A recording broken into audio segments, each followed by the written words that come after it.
In the year 1818, an emperor was born. Not so strange, you may think, but this self-proclaimed emperor was a penniless oddball who became a local celebrity in San Francisco.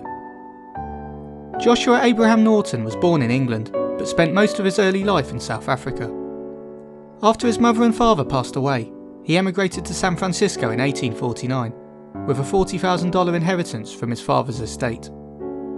Norton initially made a living as a successful businessman, amassing a fortune of $250,000. Norton thought he saw a business opportunity when China was facing a severe famine and placed a ban on the export of rice, causing the price of rice in San Francisco to skyrocket. He bought the entire shipment of rice from a ship returning from Peru for $25,000, hoping to corner the market. However, soon after signing the contract, several more boatloads of rice arrived from Peru, causing the price of rice to plummet.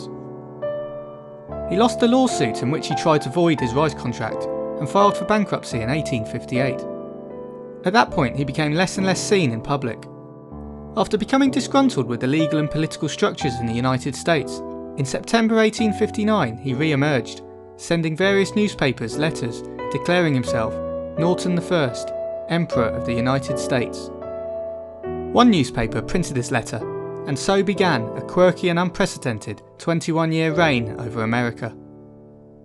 In his self-appointed role of emperor, Norton issued numerous decrees.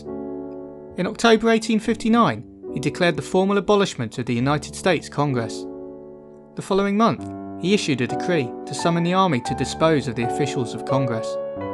The army and Congress ignored his orders, and Emperor Norton moved on to other matters. In August 1869, he abolished the Democratic and Republican parties. He then also saw fit to decree the construction of a suspension bridge or tunnel connecting Oakland and San Francisco. This one actually came to fruition with construction of the San Francisco-Oakland Bay Bridge taking place between 1933 and 1936. Emperor Norton's day-to-day work consisted of inspecting the streets of San Francisco, checking the state of repair of public property in his blue and gold uniform, complete with a rosette and a peacock feather in his hat. Although he had no political power or influence, he humoured those around him and was treated respectfully to the point where currency issued in his name was honoured in the establishments he frequented. Norton issued his own money to pay for his debts, and these notes came in denominations between 50 cents and $10. The emperor was loved and revered by the citizens of San Francisco. Although penniless, he regularly ate at the finest restaurants.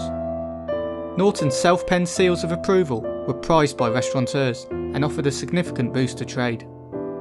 Plays and musical performances in San Francisco would open, reserving balcony seats for Emperor Norton.